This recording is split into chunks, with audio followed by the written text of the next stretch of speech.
অমুসলিমদেরকে দাওয়াত দেওয়ার শরীয়তের বিধানটা কি? আবার প্রশ্নটা করছি, অমুসলিমদেরকে দাওয়াত দেওয়ার শরীয়তের বিধান কি? এই যে টুপি পরেছি, এটা শরীয়তের বিধান কি? প্রত্যেকটা কাজের একটা বিধান আছে, জায়েজ না জায়েজ, হালাল হারাম মুস্তাহাব, কোনো না কোনো একটা বিধান আছে। ঠিক অমুসলিমদেরকে দাওয়াত দেওয়ার ব্যাপারে মুসলমানের উপরে আল্লাহ পাকের যে একটা হুকুম আছে, এই হুকুমের বিধানটা কোন পর্যায়ের, কোন স্তরের? সুন্নত, নফল, ওয়াজিব, ফরজ, জায়েজ না জায়েজ, ফরজে আইন, ফরজে কিফায়া, কোন স্তরের? অমুসলিমদেরকে দাওয়াত দেওয়া শরঈ বিধান হলো ফরজে কিফায়া। বিধানটা কি? আচ্ছা, ফরজে কিফায়া কাকে বলে? ফরজে কিফায়া বলে এমন একটা কাজ যেই কাজটা সকলের উপর দায়িত্ব ছিল, সকলের পক্ষ থেকে কিছু মানুষ যদি কাজটা আদায় করে দেয় তাহলে সকলের পক্ষ থেকে কাজটা আদায় হয়ে যাবে। যেমন একটা উদাহরণ দেন তো দেখি, জানাজার নামাজ। এই জানাজার নামাজের মধ্যে তাদফিন, তাকফিন, কাফন, দাফন, কবর দেওয়া ইত্যাদি সম্পূর্ণ কাজ করা হলো সকলের উপর ফরজ। সকলের পক্ষ থেকে কিছু মানুষ যদি কাজটা আদায় করে দেয় সবার পক্ষ থেকে কি হয়ে যাবে?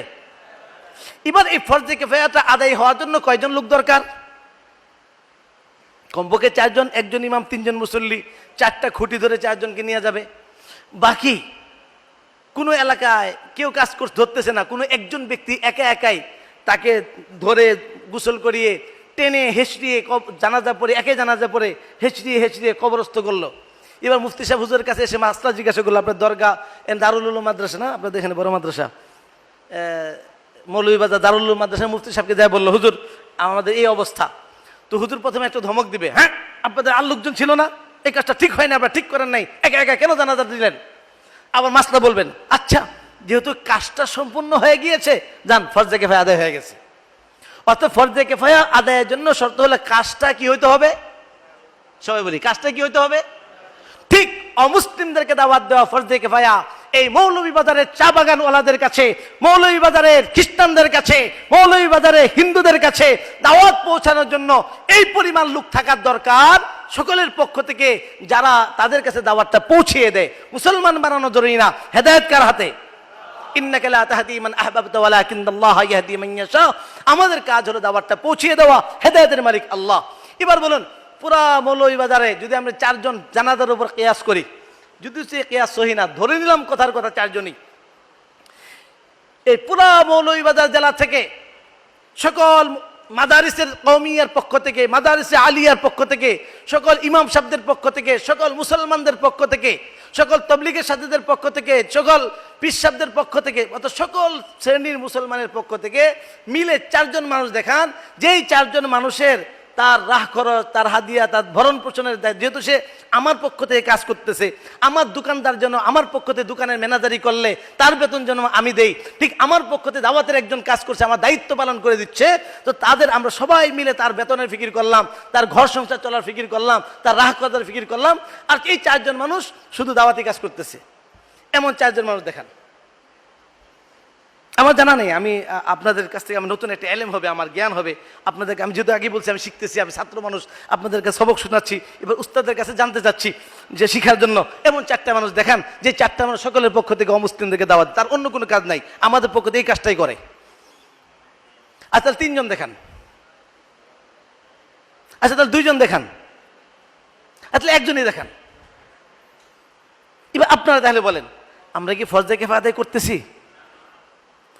আচ্ছা, এই টুপি পাঞ্জাবির শরীয়তের বিধান কি? একটু কথা বলি, টুপি পাঞ্জাবির ব্যাপারে শরীয়তের বিধান কি? আচ্ছা, আপনাদের ইমাম সাহেব 1 সপ্তাহ যদি টুপি পাঞ্জাবি ছাড়া ইমামতি করে, জুম্মার নামাজ সহ, তার ইমামতি থাকবে? কথা বলেন না, থাকবে? কেন থাকবে না? অপরাধটা কি? সুন্নত তরক করার কারণে ইমাম সাহেবের ইমামতি ছুটে যাচ্ছে। আর আমি ইমাম সাহেব, মুক্তাদি সাহেব, মুসল্লি সাহেব, খতিব সাহেব, সব সাহেব মিলা একটা ফরজ তরক করতেছি। ফরজে আইন হোক আর কিফায়া হোক, হুকুমটা তো ফরজ। একটা ফরজ তরক করতেছি, সেই অনুভূতি কি আমার মধ্যে আছে? আচ্ছা, ফরজ তরক করা সবের কাজ না গুনার কাজ? ভাই, ফরজ তরক করা সবের কাজ না গুনার কাজ? আমরা যে গুনাহ করতেছি এই উপলব্ধি আমাদের মধ্যে আছে? আমি যে গুনাহগার, প্রতি মুহূর্তে আমার নামের তালিকায় যেমন নাকি লেখা হচ্ছে হজের সওয়াব, উমরার সওয়াব, দানের সওয়াব, তেলাওয়াতের সওয়াব, তাহাজ্জুদের সওয়াব যেমন লেখা হয়, ঠিক আলাদা গুনাহ তালিকা লেখা হয়, আরেকজন লিখতে, একজন কেরামান কাতিবিন, একজন কি করে ভালোটা লেখে, আরেকজন খারাপ লেখে। ঠিক যে আমার মন্দ কাজ গুনার কাজ লিখতেছে, আমার অনেক গুনার মধ্যে প্রথমে একটা লেখা হয় যে হাজী সাহেব, মৌলানা সাহেব, মুফতি সাহেব এত সবের কাজ ওলাও ওনার একটা গুনাহ হল তারিকে ফরজ, একজন ফরজ তরককারী গুনাহগার উনি। আমার খাতায় প্রতিদিন আমি ফরজ তরক গুনাহগার বলে আমি চিহ্নিত হচ্ছি। হ্যাঁ, কোনো ব্যক্তি যদি ব্যক্তিগতভাবে চেষ্টা মেহনত করতে থাকে তাহলে ওই ব্যক্তি গুনাহ থেকে বাঁচতে পারে, আম্মাতান সবাই গুনাহ থেকে বাঁচবে না। যার চেষ্টা যদি চলে কেউ ব্যক্তিগত, ওই যে একজন মানুষ মানে জানাজাটা শেষ করার জন্য 100 জন মানুষ যদি থাকে, কাফন দাফন যদি সম্পূর্ণ না হয়, জানাজা সম্পূর্ণ না হয়, ফল থেকে ভাই হবে। কিন্তু একজন মানুষ যদি আমাদের চেষ্টা করতে থাকে ওই ব্যক্তি গুনাহ থেকে বাঁচবে, আম্মাদান সবাই গুনাহ থেকে বাঁচবে না। এই জন্য আমার নিজের গাড়ি থেকে গুনাহ বাঁচাতে হলেও এই কাজটা করার দরকার। এই জন্য এই অমুসলিমদেরকে দাওয়াত দেওয়ার জন্য, নিজের গুনাহ থেকে বাঁচানোর জন্য, নবীর মহব্বত, নবীর দিলে যে ব্যথা ছিল, অস্থিরতা ছিল, জ্বালা ছিল, ওই জ্বালা অন্তরে রেখে আমি এই কাজটা করতে রাজি আছি ভাই ইনশাআল্লাহ। কে কে তৈরি আছি ইনশাআল্লাহ? আল্লাহ পাক আমাদেরকে তৌফিক দান করুন, আল্লাহ পাক আমাদেরকে এই কাজগুলি করার তৌফিক দান করুন। সম্মানিত হাজিরিন,